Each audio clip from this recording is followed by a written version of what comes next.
In 1480, over 800 people took refuge in this cathedral, fleeing from an invading army. In 2013, 533 years later, these people were proclaimed saints by Pope Francis. But here's the twist. This cathedral, home to the largest collection of saints' relics in the world, isn't in Rome, Florence or Venice. It's hidden in a coastal town most travelers have never heard of, Otranto. Stick with me as I show you why Otranto is Italy's mind-blowing coastal secret with breathtaking beaches, fascinating legends and epic fortresses, all without the tourist crowds. But first, let's begin where Otranto's incredible story truly starts, at its ancient city walls. To survive for nearly 3,000 years as a coastal town, defense has always been a top priority in Otranto. Long before the great empires arrived, its people were building fortifications. Today, Otranto's old town remains enclosed by its impressive defensive walls, and to enter, you still pass through its historic city gates. You can take a beautiful stroll along the mighty city walls, which conceal layers of ingenious defenses. Once you enter through its city gates, you are led into a maze of charming streets filled with bars, restaurants and shops where history and modern life blend seamlessly. But Otranto isn't just another picturesque coastal town. Perched at Italy's easternmost point, it gazes across the Adriatic Sea towards Greece, a fitting connection as it was the ancient Greeks who founded it. From its very beginnings, Otranto served as a crucial link between the Greek world and the rising Western civilizations. As history unfolded, it became a strategic coastal town for the expanding Roman Empire. After Rome's fall, the Byzantine fortified it into a powerful military outpost. Then came the Normans, descendants of Vikings who conquered Otranto in the 11th century, leaving a legacy still visible today. From Greece to Rome, Byzantium to the Normans, every empire left its mark here. One of the most stunning Norman legacies in Otranto is this cathedral, an almost 1,000-year-old masterpiece. Just think about that for a second. 1,000 years. Interior is a breathtaking blend of Norman and Byzantine art, while its columns are believed to be repurposed from an ancient Roman temple. In the 1600s, a blue, white and gilded wooden ceiling added new grandeur. But the real masterpiece? It lies beneath your feet. The magnificent mosaic floor, laid in the 1100s, is one of the largest and most intricate in the world. Over 2,000 figures swirl around the Tree of Life. Saints, martyrs, vivid scenes of the Last Judgment, and even the legendary Alexander the Great are all tied together in a breathtaking visual story. Well, it's clear that a world-class masterpiece like this couldn't have been created in a remote or unimportant town. But the real question is, why does this cathedral houses the largest collection of saints' relics in the world? And what really happened here in 1480? The answer takes us back to the late 15th century, when the Ottoman Empire was expanding at lightning speed. The Mediterranean became a battleground, and Otranto, perched at the heel of Italy, stood in a crucial spot. Control Otranto, and you control the Adriatic Sea and the gateway into Europe. Then, in July 1480, it happened. A massive Ottoman fleet appeared on the horizon, ready to strike. For 2 relentless weeks, the people of Otranto, soldiers and civilians alike, fought with everything they had. But in the end, the Ottomans broke through. In a final act of defiance, hundreds sought refuge inside this cathedral, hoping for mercy. Instead, they were faced with a brutal ultimatum: convert to Islam or face execution. And here's where history takes a tragic turn. 813 people refused to renounce their faith. Their story lives on in the cathedral's chapel of the Martyrs. Behind the marble altar rests the Martyrdom Rock, the very stone where these 813 souls are believed to have been executed. Their remains, now displayed in glass cases, form the largest collection of saints' relics in the world. The Ottomans held Otranto for a year. Then Christian forces, led by the Spanish Kingdom of Aragon, recaptured the town. The Spanish quickly built this formidable Aragonese castle to strengthen the town's defenses and prevent future Ottoman invasions. With its striking pentagonal shape, the castle offered unmatched defensive coverage, providing strategic sidelines to protect Otranto from both land and sea. You can explore the entire castle, and while the museum and exhibits inside aren't particularly impressive, The military architecture certainly is. Massive stone walls, complete with battlements and arrow slits, reward you with breathtaking panoramic views of the Adriatic, perfect for photos. At three corners of the fortress rise colossal cylindrical towers. These weren't built for aesthetics, they were engineered to deflect cannon fire and give defenders complete control over the surrounding landscape. Another standout feature is a lens-shaped bastion which extends directly towards the sea. It served as defense against naval attacks, a reminder of Otranto's critical role in Mediterranean history. The museum and exhibits may not be remarkable, but the castle's sheer scale and strategic brilliance make the visit worth your time. And here's the final twist. According to local legend, Alfonso d'Aragona, one of the Aragonese commanders, never truly left. Locals say his spirit still walks these walls at night, watching over Otranto to this very day.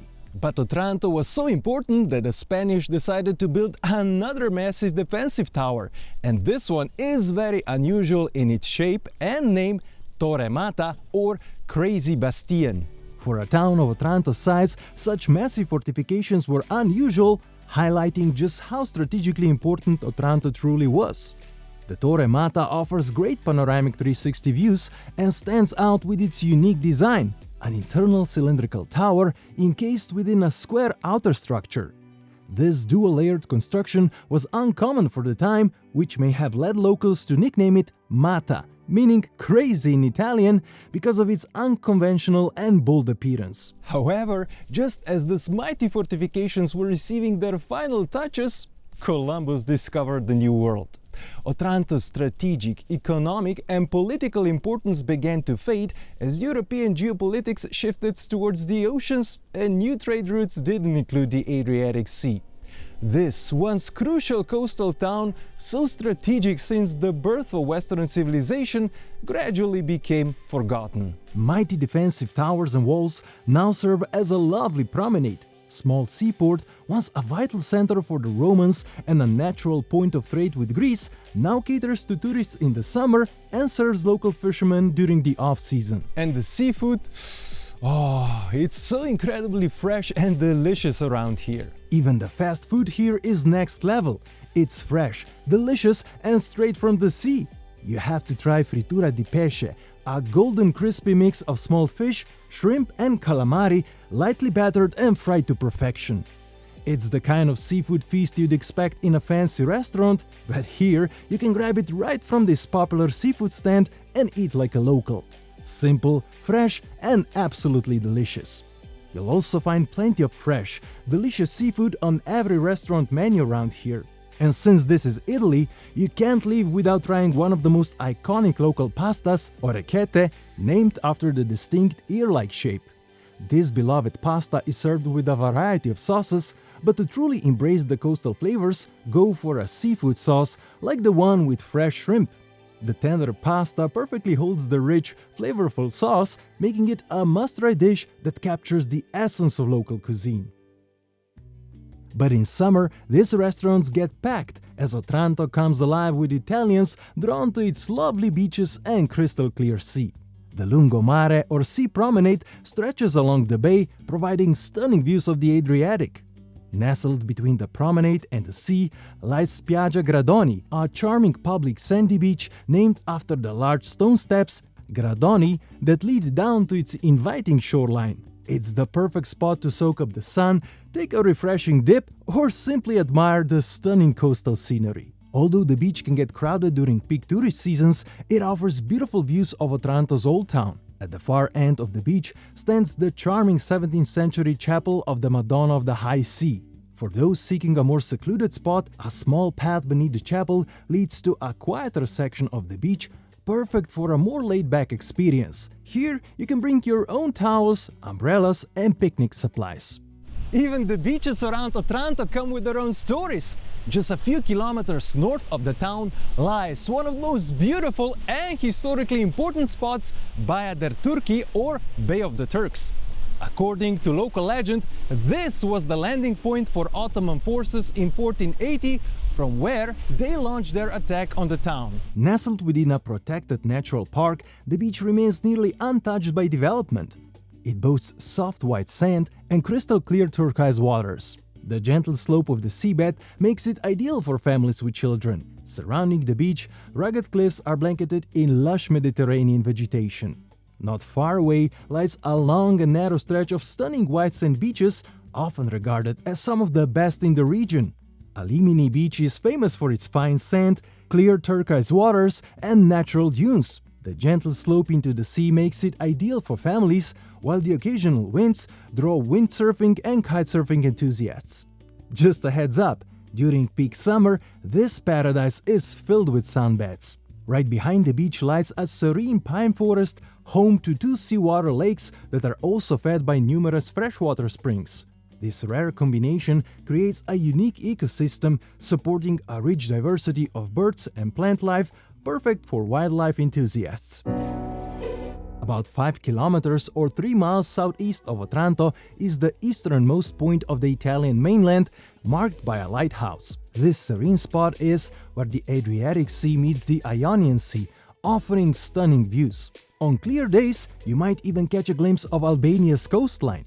Since this location is the first to see sunrise in Italy, many people visit to experience the breathtaking dawn. Unfortunately, the lighthouse is currently closed to visitors.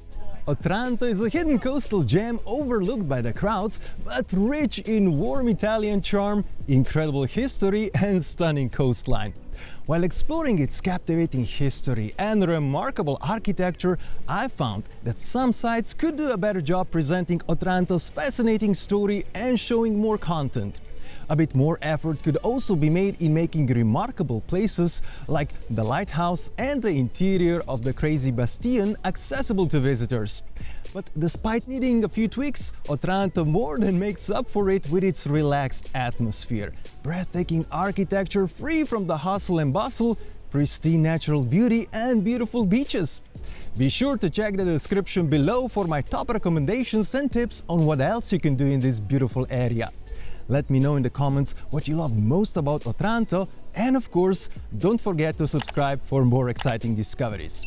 I'm Rock, thanks for watching, and see you next time!